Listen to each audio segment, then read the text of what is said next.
Assalamualaikum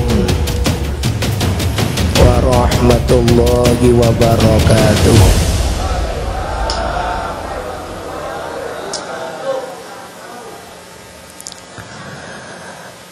Bismillahirrahmanirrahim. Alhamdulillah, wassalatu wassalamu ala sayyidina wa nabiyyina Muhammad ibn Abdillah wa ala alihi wa ashabihi wa man tabi'ahum bi ihsanin ila yaumil qiyamah. Amma ba'd. Hadaratin nujabail a'izza, sadatinal asatizatil fudala, para alim, para ulama, para ustad, para tokoh masyarakat, para orang tua, hadirin wal hadirat, jamaah peringatan Maulid Nabi Muhammad sallallahu alaihi wasallam yang sangat saya muliakan. Wabil khusus yang saya hormati Al-Mukarram wal Muhtaram Al-Ustadz Haji Komaruddin, Bapak Ketua RW 03 Al-Mukarram Bapak Ustadz Ahmad Faisal, Akhinal Fadil Al-Ustadz Haji Anas Puadi yang telah membacakan ayat-ayat suci Al-Quran. Yang saya muliakan juga orang tua kita, Bapak Haji Nasri, Bapak Haji Hambali, Bapak Ustadz Abdullah, Bapak Jurjani, dan seluruh panitia maulid. Mudah-mudahan kita semua diberikan kesehatan oleh Allah Subhanahu wa ta'ala. Bicara Nabi Muhammad, kita tentu sepakat bahwa Nabi Muhammad merupakan pribadi yang paling istimewa, yang keistimewaannya diistimewakan oleh zat yang maha istimewa. Nabi Muhammad adalah sosok pribadi yang paling dimuliakan oleh zat yang maha mulia, dari aspek apapun dan dari sudut pandang manapun. Kita mau bicara apa tentang Nabi? Yang pertama ditinjau dari namanya. Tadi ketika maulid Nabi, anak-anak kita membaca wa utiyat fil manami faqila laha innaki qad hamalti bi sayyidil alamina wa khairil bariyah wa sammihi idza wada'tihi Muhammadan li'annahu satuhmadu uqbah.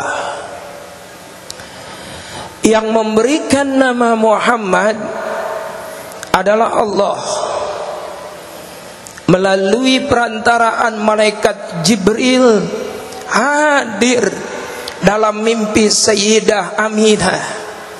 Lalu Jibril berkata, Aminah, kamu ini mengandung pimpinan para nabi, pimpinan para rasul, dan pimpinan alam semesta. Wasammihi, berikanlah nama anakmu nanti kalau lahir Muhammadan, nama Muhammad, li'annahu satuhmadu uqba, karena dia akan dipuji dari dunia sampai akhirat. Lalu baru kemudian disetujui oleh Abdul Muthalib. Sebelumnya tidak ada satu orang pun yang memiliki nama Muhammad. Satu. Kedua, nama Adam disebut dalam Al-Quran 25 kata. Nanti boleh dibuka, ada kitab namanya Fununul Afnan fi Ulumil Quran. Adam disebut 25 kali.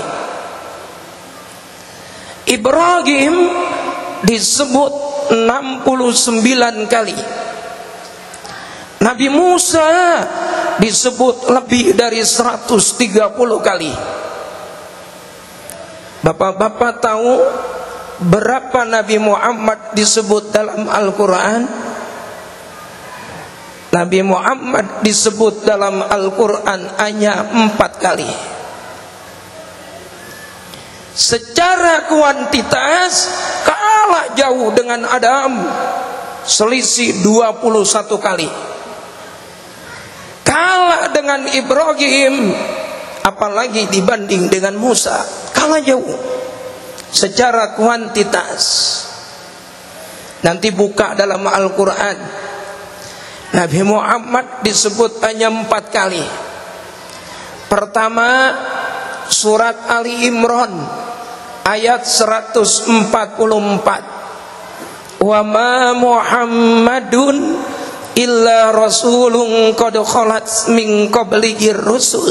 1. 2. Di dalam surat Al-Ahzab ayat yang ke-40. Ma kana Muhammadun aba ahadim mir rijalikum walakin Rasulullah wa khataman nabiyyin. 2. 3. Dalam surat Muhammad ayat yang kedua, walladzina amanu wa amilus solihati wa amanu bima nuzila ala Muhammadin wa huwal haqqu mir rabbihim. 3. Dan 4, dalam surat Al-Fat ayat yang ke-29, Muhammadur Rasulullah walladzina ma'ahu asyidda'u 'alal kuffari rahama'u bainahum. Cuma 4 disebut dalam Al-Quran. Lalu pertanyaannya, kenapa Nabi Muhammad disebut cuma 4 kali dalam Al-Quran? Ternyata nama Muhammad kalau kita hitung jumlah hurufnya ada 4. Mim, ha, mim, dal. 4 jumlah hurufnya dan 4 pula disebut dalam Al-Quran. Subhanallah. Secara kuantitas kalah Adam 25, Ibrahim 69, tapi secara kualitas mereka semua tidak merupakan sebanding dengan Nabi Muhammad. Ketiga, nama Muhammad adalah nama yang paling indah dan paling istimewa. Apa sebabnya? Sebab kalau hurufnya kita copot satu-satu, itu masih bahasa Arab dan artinya masih bagus. Muhammadun artinya terpuji dunia akhirat, cakep. Mimnya kita copot, tinggal 3 huruf, dibaca hammada, artinya banyak memuji Allah. Dibaca hummida, artinya banyak dipuji oleh Allah, cakep. Haknya kita buang, tinggal 2 huruf, mim amad dal, dibacanya apa? Madda, banyak memberikan pertolongan, cakep. Mimnya kita copot, tinggal 1 huruf, yaitu huruf dal. Dalun artinya yang membawa petunjuk dari Allah. Masya Allah. Ini jelas Allah yang memilihkan. Di dalam surat As-Saff ayat yang ke-6, nanti boleh dibuka. Allah berfirman, wa mubasysyiran birasulin ya'ti min ba'di ismuhu Ahmad. Nabi Muhammad disebut dengan istilah Ahmad. Kalau kita belajar ilmu nahwu, Ahmad itu merupakan isim tafdil. Apa itu isim tafdil? Yang memiliki arti paling tinggi. Siswa, mahasiswa, berarti siswa paling tinggi. Mahasiswa, itu namanya isim tafdil. Ahmadu itu sama dengan akbaru. Hurufnya sama-sama 4. A, ha, mim, dal. A, kaf, ba, ro. Harokatnya juga sama. Akbaru, ahmadu, sama. Akbaru untuk Allah. Apa artinya? Allahu akbar, Allah maha besar. Itu isim tafdil. Ahmadu artinya Nabi Muhammad maha terpuji. Siapa yang bilang? Allah. Dalam surat As-Saff ayat yang ke-6. Bukan Nabi Muhammad dibandingkan dengan Allah, bukan. Tetapi Nabi Muhammad dibanding dengan malaikat, dibanding dengan nabi-nabi lain, bahkan dibanding dengan surga, itu tetap lebih terhormat, lebih mulia, lebih agung, lebih terpuji Nabi kita Muhammad sallallahu alaihi wasallam. Masya Allah. Itu baru nama. Keempat, masih ngomongin nama. Di dalam Al-Quran, Allah kalau manggil nabi lain, itu pasti dengan namanya. Manggil Nabi Adam, ya Adam uskun anta wa zawjukal jannah. Wahai Adam, dipanggil namanya. Manggil Nabi Zakaria, ya Zakaria, inna nubashiruka bigulamin ismuhu Yahya. Dipanggil namanya.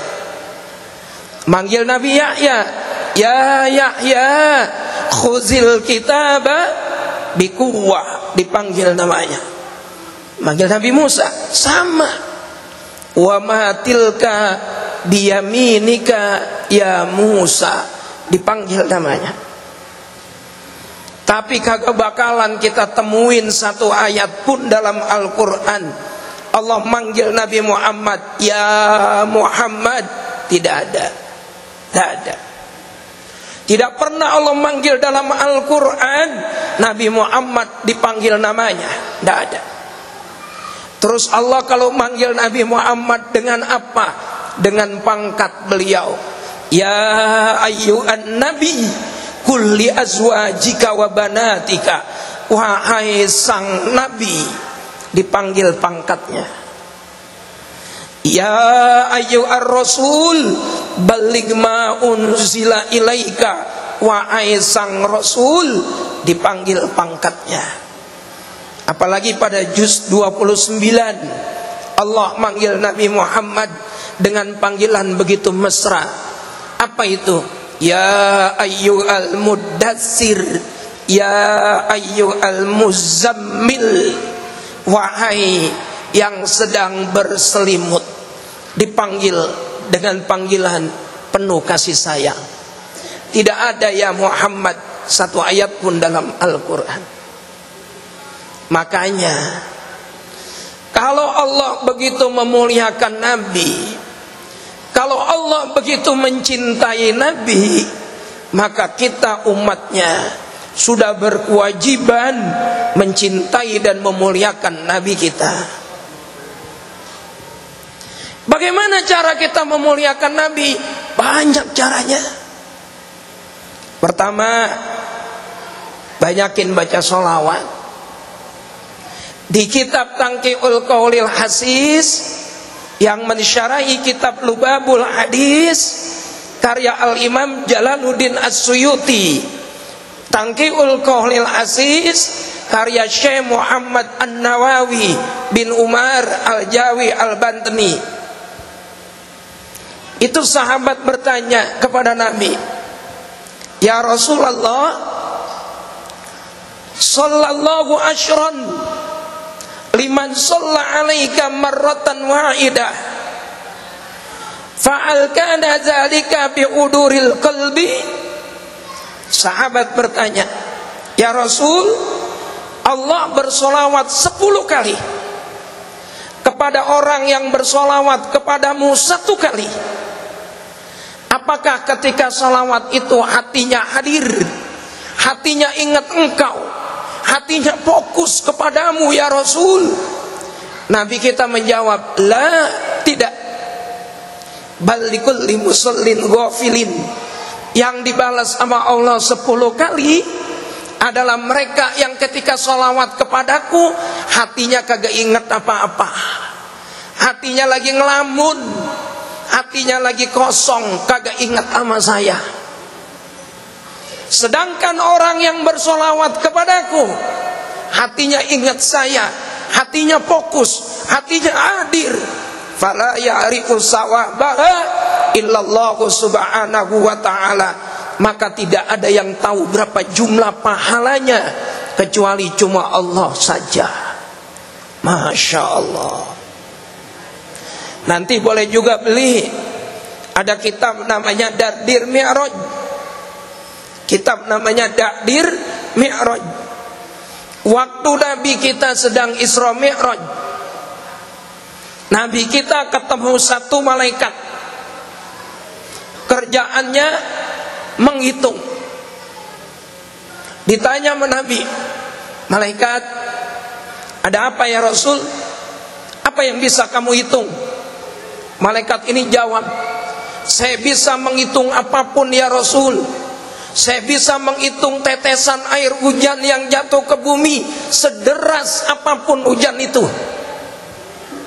Hujan deras banget, saya tahu berapa jumlah tetesannya.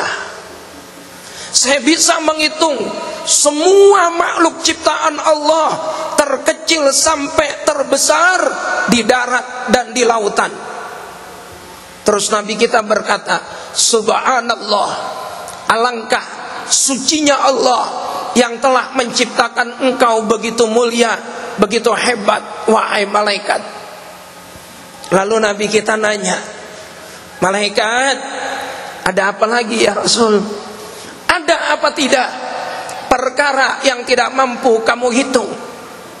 Malaikat ini menjawab, "Ada ya Rasul." "Apa itu yang tidak mampu kamu hitung?" Malaikat menjawab, "Yang tidak mampu saya hitung adalah pahala orang yang bersolawat kepadamu.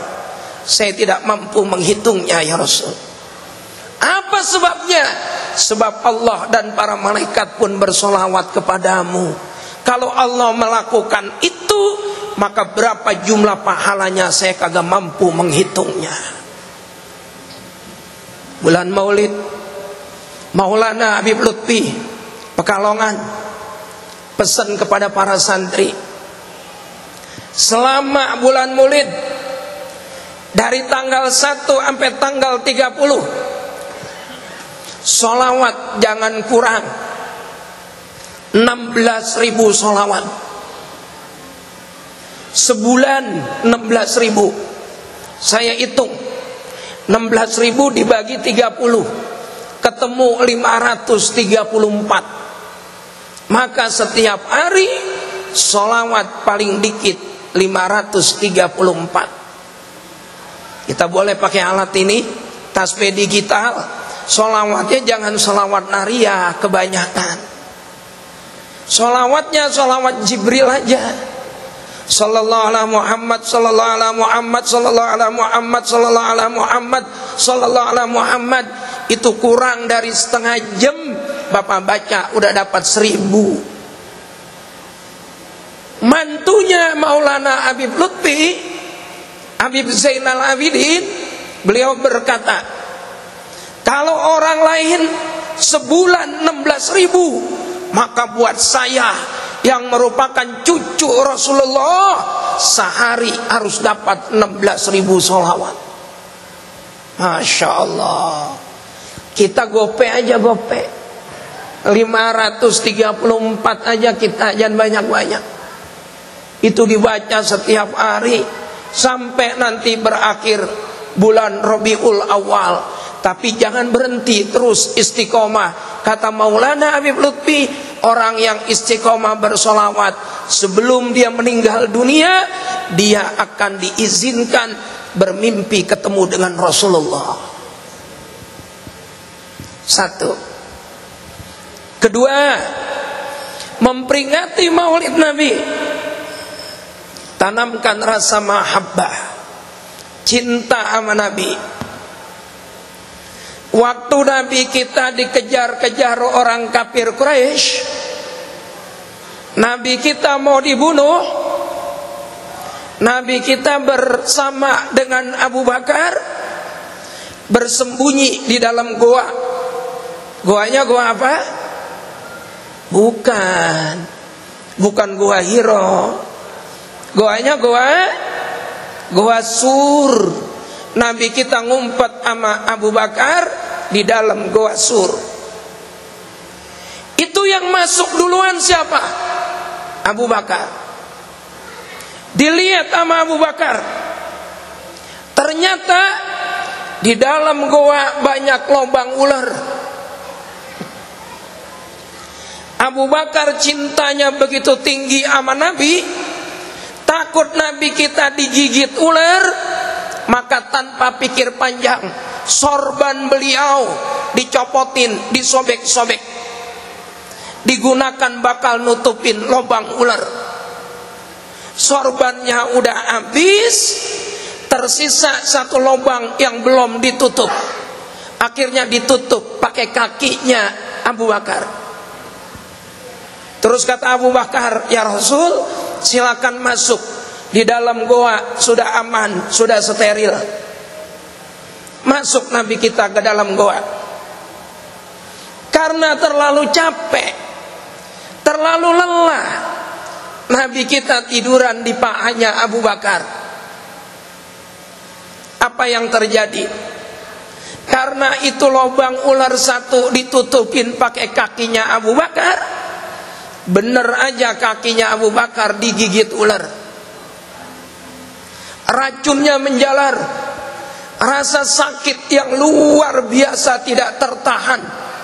Muka Abu Bakar merah, kemudian menangis, meneteskan air mata karena tak kuat menahan sakit racun yang menjalar ke sekujur tubuhnya.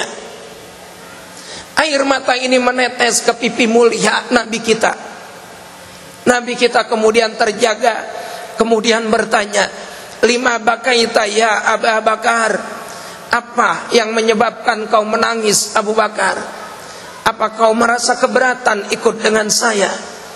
Kata Abu Bakar, tidak ya Rasul, sungguh satu hal paling mulia, satu hal paling indah kalau selalu bersamamu ya Rasulullah. Lalu kenapa kamu menangis? Saya digigit ular ya Rasul, tak tahan rasanya sakit racun ini menjalar. Ditanya sama Nabi, mana bagian yang digigit? Di kaki ya Rasul. Dibaca sama Nabi, Bismillahirrahmanirrahim. Spontan sakitnya itu sembuh. Terus Nabi kita manggil ular yang gigit. Kalau kita, teman kita digigit ular, udah pasti ularnya kita apain? Kita getok atau kita bagel pakai batu. Sama Nabi enggak. Tabayun dulu, klarifikasi dulu, ditanya dulu itu ular sama Nabi. Ular, sini kamu. Pertanyaannya, apakah Nabi kita bisa berbicara dengan binatang? Nabi Sulaiman aja bisa, apalagi Nabi kita. Nabi kita itu punya onta. Ontanya Nabi namanya Qaswah. Nabi punya kucing Kucingnya Nabi namanya Muizzah. Itu tiap hari Nabi kita ngomong sama onta, dan setiap hari ngomong sama kucingnya beliau. Bisa Nabi kita bicara dengan binatang. Ular dipanggil, sini kamu ular. Ada apa ya Rasul? Apa kesalahan Abu Bakar sampai kamu tega menggigit kakinya Abu Bakar? Jawaban ular apa? Ya Rasulullah, sebelum kamu datang ke goa ini, Jibril lebih dulu datang ke goa ini. Jibril memberitahukan kepada bangsa ular, "Hei bangsa ular, goamu ini akan kedatangan Sayyidil Wujud, manusia paling dicintai Allah, manusia paling mulia. Jangan coba-coba kamu ganggu," kata Jibril. Ya Rasul, hati kami begitu senang, hati kami begitu bahagia, hati kami begitu girang, karena goa ini akan didatangi engkau ya Rasul, manusia paling mulia. Kami ingin memandang wajahmu sepuas-puasnya. Kami ingin memandang wajahmu ya Rasul sepuas-puasnya. Lah kok lubangnya ditutupin sama Abu Bakar? Makanya kakinya kami gigit ya Rasul, agar lubang itu terbuka dan kami bisa memandang wajahmu. Apa kata Nabi? Jadi kamu gigit kaki Abu Bakar karena pengen mandang wajah saya? Betul ya Rasul. Apa sebabnya kamu ingin mandang wajah saya? Karena kami begitu mencintaimu ya Rasul. Ular. Apa jawaban Nabi kita? Abu Bakar, kecintaanmu kepada saya tidak diragukan lagi. Tapi ini ular Abu Bakar. Ular mencintai saya. Dia gigit kakimu karena dia ingin memandang wajah saya. Maka saksikanlah, besok bukan hanya engkau yang masuk surga wahai Abu Bakar, tapi ular ini pun akan ikut masuk surga. Karena cinta sama Nabi. Bapak datang ke acara maulid, landasannya cinta kan? Sama Nabi, betul apa betul? Landasannya bukan karena yang lain kan? Karena mahabbah, karena cinta sama Nabi. Kalau ular aja masuk surga, maka yakin yang hadir peringatan maulid Nabi pasti akan masuk surga. Mahabbah sama Nabi. Mau tanya lagi dalilnya? Boleh. Riwayat Imam Ahmad. Nabi kita lagi khatib Jumat, ada Arabi berdiri. Apa kata Arabi? Mata saya Rasulullah. Nabi Muhammad, kapan kiamat itu datang? Nabi kita ditanya sama Arabi, balik nanya, ma'adattalaha. Kamu kok berani nanya tentang hari kiamat? Emangnya kamu udah punya persiapan apa untuk menghadapi hari kiamat? Ini Arabi menjawab, ma'adattulaha kasira salatin wala siyamin. Tidak ya Rasul, kami tidak punya persiapan apa-apa. Sholat kami biasa, puasa kami biasa. Walakinni uhibbullah wa rasulah. Tapi ketahuilah ya Rasul, kami sangat mencintaimu. Jawaban Nabi apa? Anta ma'aman ahbabta. Karena kamu cinta sama saya, besok kamu bakal masuk surga bareng sama saya. Cinta sama Nabi. Bapak cinta Nabi? Yakin? Apal silsilah Nabi? Muhammad bin Abdullah bin Abdul Muttalib bin Hashim bin Abdi Manaf bin Qusay bin Kilab bin Murrah bin Ka'ab bin Lu'ay bin Ghalib bin Fi'ar bin Malik bin Nadir bin Kinana bin Khuzaimah bin Mudrikah bin Ilyas bin Mudor bin Nizar bin Ma'ad bin Adnan bin Udad bin Muqawim bin Na'ur bin Ta'irah bin Ya'rub bin Yashjub bin Nabit bin Ismail ke-30 bin Ibrahim ke-31. Apal? Apal? Nanti diapalin. Insya Allah. Habib udah datang ya? Ya, saya nggak lama-lama lah. Habib udah datang. Alhamdulillah, nanti kita tabarukan dengan ceramahnya Habib. Kita bukan ceramah, kita ngaji aja Pak. Malam hari ini ngaji. Penutup. Kalau ada yang tanya, teman-teman kita, saudara kita, kamu tuh memperingati Maulid Nabi dalilnya apa? As-Sayyid Muhammad ibn Alwi bin Abbas Al-Maliki Al-Asani Al-Makki, beliau mengatakan kalau ada orang bertanya, apa dalilnya kamu memperingati Maulid Nabi? Seakan-akan dia bertanya, kenapa kamu gembira dengan kelahiran Nabi? Lahir anak, rambutnya keriting, kulitnya hitam, itu bapak sama mamanya girang banget.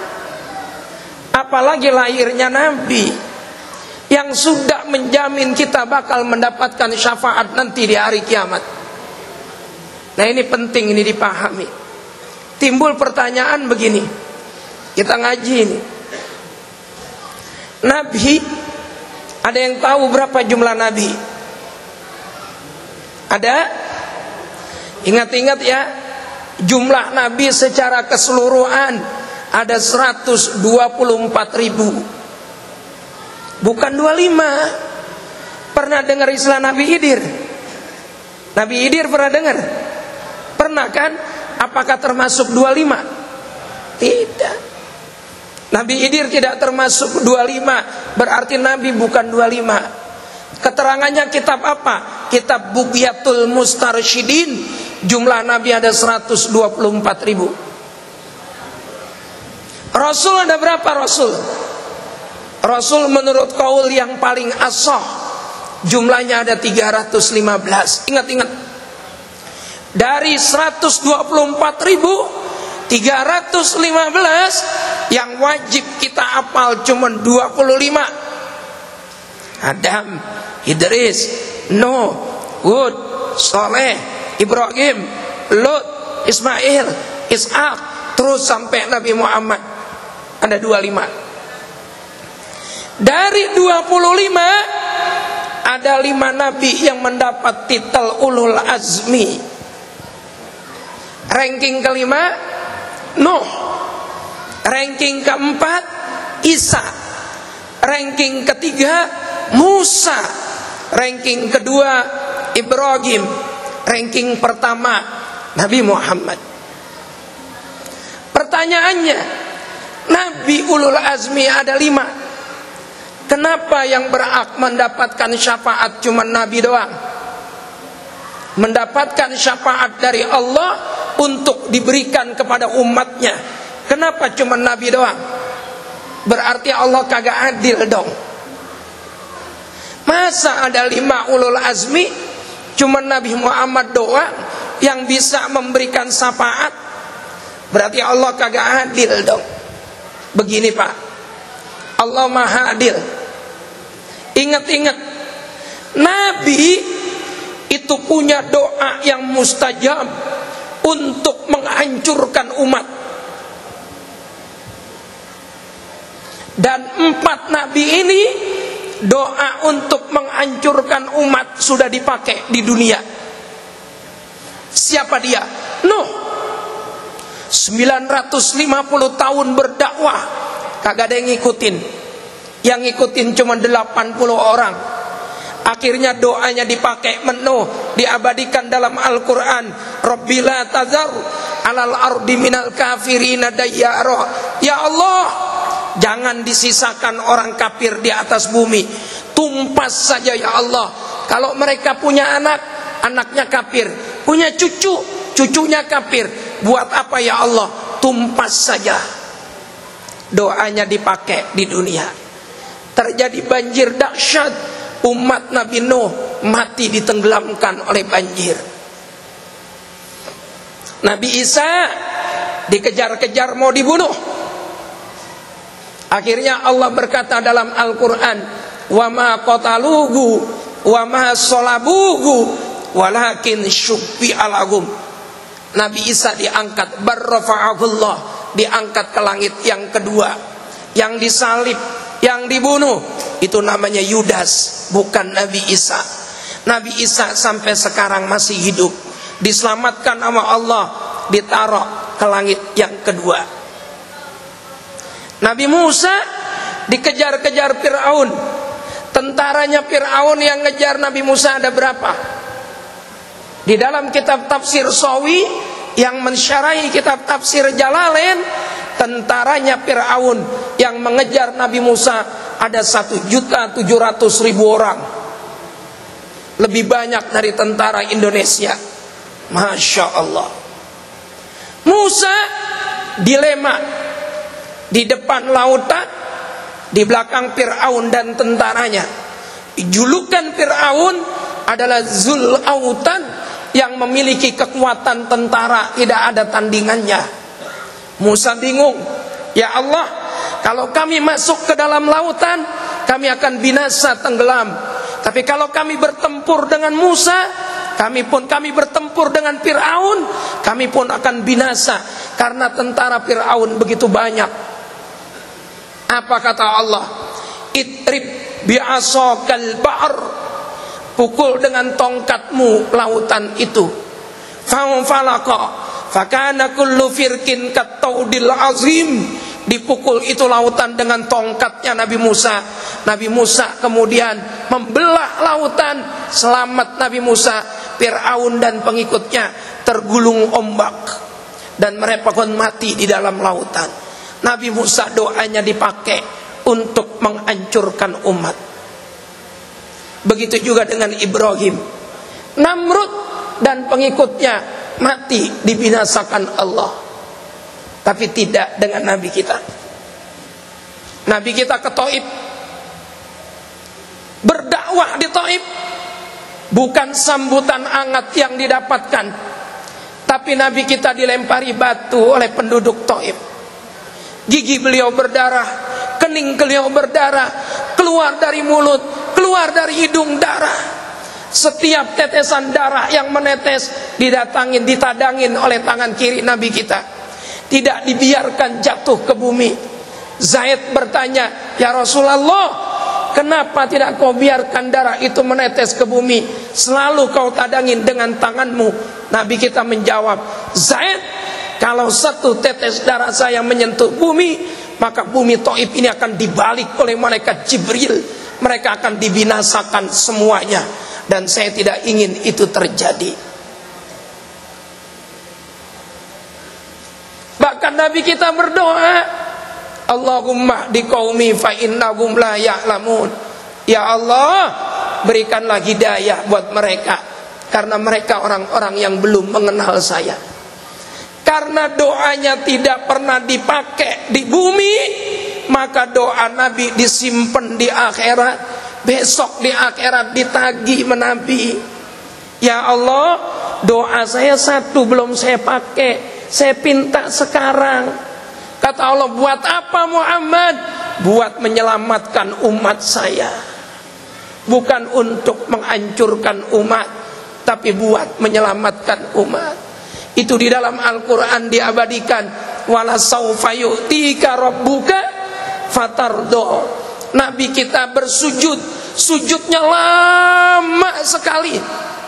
Allah turun, lalu Allah berkata, "Ya Muhammad, irfa' ra'sak, sal u'ti hatta tardo." Muhammad, angkat kepalamu. Muhammad, angkat kepalamu, minta. Muhammad, apapun yang kamu minta pasti akan aku berikan, sampai hatimu bahagia, sampai hatimu senang. Jawaban Nabi apa? Demi Allah, saya Muhammad tidak akan pernah bahagia. Saya Muhammad tidak akan pernah bergembira, ya Allah, kalau ada satu saja umat saya yang ada di dalam neraka. Saya minta, ya Allah, keluarkan semua umat saya dari neraka dan biarkan semuanya berada di dalam surga. Itu Nabi kita. Jadi Allah adil. Allah adil. Allah adil. Karena Nabi doanya nggak pernah dipakai di dunia, disimpan sama Nabi untuk digunakan menyelamatkan umat di hari kiamat nanti. Itulah yang disebut dengan syafaatul uzma. Jelas? Jelas? Nah, ini saja. Mudah-mudahan ada barokah dan manfaatnya. Yang paling penting tadi itu, cintai Nabi, banyak sholawat kepada Nabi. Berapa kali? Berapa kali? 16.000 selama 1 bulan. Berarti 1 hari 534. Kalau dari tanggal 1 ketinggalan, kejar dari sekarang. Kejar. Insya Allah. Mudah-mudahan barokah dan manfaat. Wassalamualaikum warahmatullahi wabarakatuh.